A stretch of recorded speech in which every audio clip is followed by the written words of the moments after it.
I've thrown out all your stuff. We're gonna be living in this house now, so could you move out? When I called our home, Betty picked up and dropped this bombshell on me.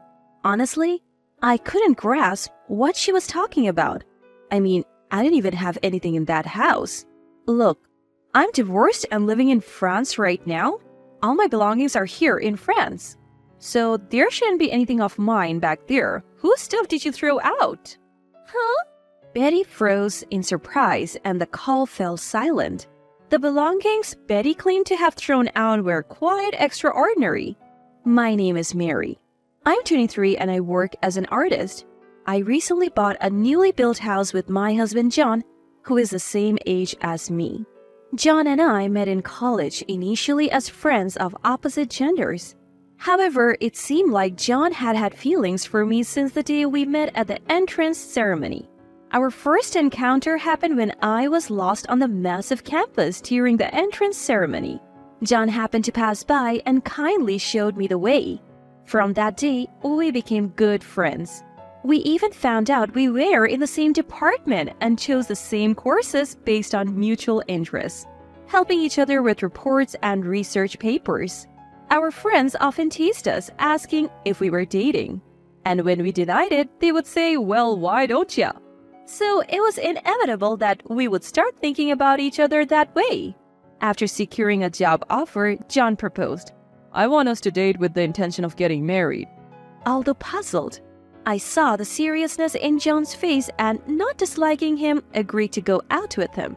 Since we knew each other from college, we got married after dating for just 3 months. But the happy marital life didn't last long. John comes from a wealthy family and they gifted us a new house as a wedding present. It seemed like John also landed a great job at a top-notch company. But John's parents seemed to disapprove of me. "Do artists like you actually make money? Hard to believe that a young woman artist like you can produce valuable art." I am in the process of making a name for myself right now. Unbelievable. Did you marry our son with the intention of mooching off him until you become famous? No. John was the one who proposed. Seeing John's parents frown upon me, I was bewildered. After all, I had gone to college just to have a degree and a teaching license as a backup. My main plan was to make a living as an artist. I also have a teaching license in art as a backup if my art career doesn't take off. John knew that when he proposed to me. However, it seems like John's parents were not aware and they started grumbling after we got married. I was completely blindsided. John, on the other hand, just played dumb as if he couldn't stand up to his parents. I confronted John with my concerns when we got home. "Why didn't you tell your parents?" "Well, it's obvious they wouldn't approve. You can tell just by the way they act." John also looked concerned as he responded, "I wonder if we can ever get along with his parents. Maybe I'm asking for too much?" I was feeling torn. Being an artist is not like having a 9-to-5 job. The income is unstable and it could take years to make a name for myself. To Catherine, John's mom, it made sense to think I was just after their money. There are people who don't understand art or artists. Art is not a basic necessity. Life would go on just fine without art in the world, but I think that a single painting can enrich someone's life. I believe that wasn't my only concern. There was another problem. John's sister, Betty. Not only she did not understand art, she seemed to have her eyes set on our new home that we had received as a wedding gift from John's parents. "Hey, John, we have extra rooms, right? Why don't we all live together?" Betty clung to John, proposing they move in with us. "No way! Why would we want to live with you right after getting married?" John seemed annoyed as he pushed Betty away. "It's fine, you guys don't have kids, right? We can help take care of any future kids." Is she just trying to offload her own kids onto us? I stared at Betty suspiciously. She didn't seem to like me one bit. "You know, John, you could have married someone prettier or someone who makes more money. What's so fun about keeping a struggling artist at home?" I was so shocked by Betty's frankness that I was at a loss for words. "Stop talking like that, Betty. It's disrespectful to Mary. Are you saying I have bad taste?" Do you not? Are you trying to be her patron or something? What do you gain from this? Betty wasn't holding back, even with her own brother. I don't measure my marriage in gains or losses. I just genuinely want to be with Mary. John glared at Betty with a voice tinged with anger, but Betty just chuckled. Why so mad? Hit a nerve, huh? My little brother is so cute. You really are a hopeless romantic. To Betty, the word cute wasn't a compliment. It was something she would say to someone she looked down upon. In her eyes, Betty saw her brother as nothing more than a yappy little dog. After Betty finally left satisfied, John kept apologizing to me, saying, I'm really sorry. What I remember feeling wasn't so much anger towards John's family as it was sadness. I had hoped to get along with John's relatives, but their attitudes consistently disappointed me. So I came up with a plan. John, let's get divorced. I casually uttered the word divorce once relaxed day, and our new home, and it was enough to turn John pale. Divorce? Hold on, if this is about my family, I'll apologize. I'll even talk to them. Please, reconsider the divorce. Then I shared my thoughts with him. John seemed to calm down a bit. I see. I understand where you're coming from, Mary, but do we really need to divorce? If we say we are divorced, I think your family will finally be at ease. We can think about what to do next afterward. All right. So we told John's parents we were divorcing. Both father-in-law and mother-in-law were thrilled. Finally, John has come to his senses. Told you, this wouldn't last with a woman like her. John and I clenched our fists on our laps, hiding our true feelings as we endured. I'll be going on business trip to our office in France, so I'll be away for a while. After that, I intend to divorce Mary officially. In the meantime, Mary will look after the house. Then can I stay at the house too? Leaving her alone makes me nervous. She looks like she would steal. Betty, who had been at the in-laws' house, seized the opportunity. More than angry for being treated like a thief, I felt like the trap was set and the prey was caught. Sure, we have a spare room. You're welcome to stay. You're so arrogant welcoming me when you're about to lose this house. I just flashed a frustrated smile, holding back the words that she was the arrogant one. Say whatever you want. After this, we are going to be beyond your reach. And so John flew off to France, leaving Betty and me in the new home. The next day, I made a proposal to Betty. Betty, I have a favor to ask. Turns out I've been invited to travel by a friend back home. Can you look after the house while I'm gone? Even though John asked you to. Betty started, then suddenly fell silent and smirked. Sure, I'd be happy to help. I'll take care of this house. Have a safe trip. I handed Betty the keys, packed my bags, and left the house. So, this is goodbye to our new home. Though I felt a twinge of regret, I made sure not to look back and headed for the airport. And a week later, I decided to call Betty. Betty, how's everything at home? Oh, I threw out your stuff. My stuff? From now on, my husband and I will be enjoying this home just for ourselves. No place for you to come back to. Betty was after our new home all along. Why don't you just live at your friend's place back in the countryside, although having a parasitic artist like you must be a hassle, huh? I'm sorry, actually, I lied. What?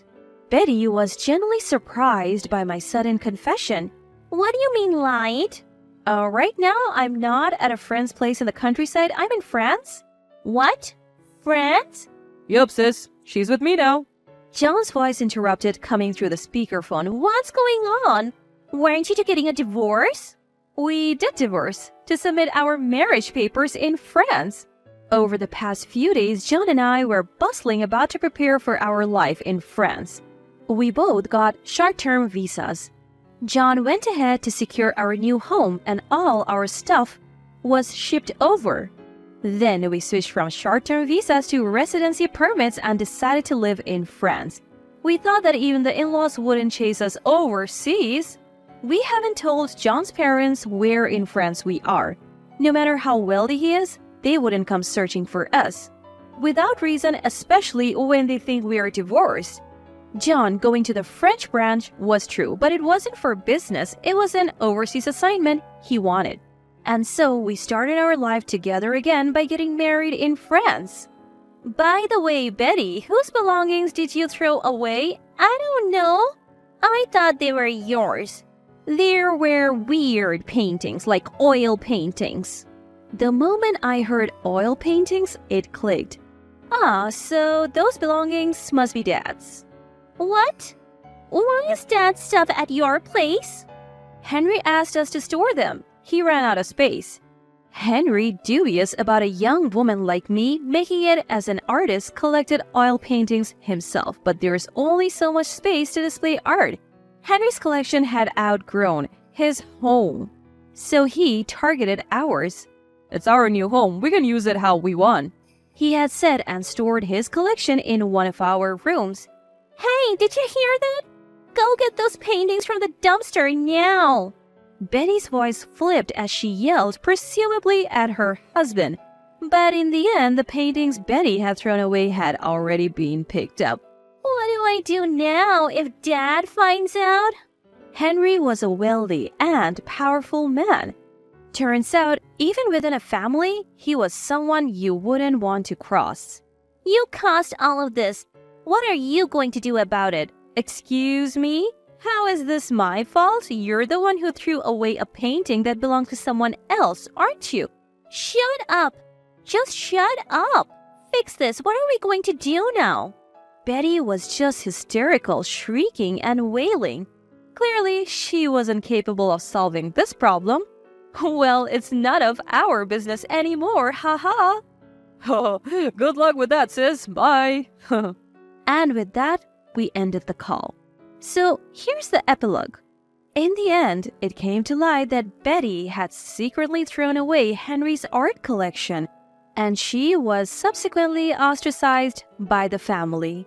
Not only that, but she also hit with a bill for the value of the discarded paintings, a debt she couldn't possibly pay. Even her husband, who had been eyeing Henry's assets, had enough and saddled her with more debt before demanding a divorce. It turned out Betty's marriage was just as transactional as she had claimed. Since then, Betty has been living a lonely life in a small, run-down apartment, barely making ends meet with part-time jobs. Luckily for us, she doesn't have the means to chase us to France for revenge. Wondering how we know about Betty's tough times in New York? She calls us to vent her grievances. You would think international calls are expensive, but hey, not my problem. I hate you so much. If you ever come back to New York, you're not forgiven. Oh, scary, scary. No plans to return to New York anytime soon, so you can relax. So annoying. In France, there are a few conditions, but generally, you can become a naturalized citizen if you have lived here for over 5 years. John and I are considering just that. We have no lingering attachment to New York. I continue to study art in the city of Paris, a haven for artists. A revered artist I look up to is passionately teaching me and even helps me find art gigs, which is extremely helpful. My reputation is gradually growing, and I'm currently swamped preparing for my own solo art exhibition. John's job at the France office is going well, too. Together, we enjoy life in Paris, studying the French language and engaging in cross-cultural exchanges. Paris is a melting pot, and John and I have befriended people from diverse backgrounds, not just fellow Americans. This multicultural experience offers a fresh thrill we never felt in New York, fueling our creative energies. Next vacation, John and I are planning to visit the Louvre Museum to gain inspiration for my next artwork.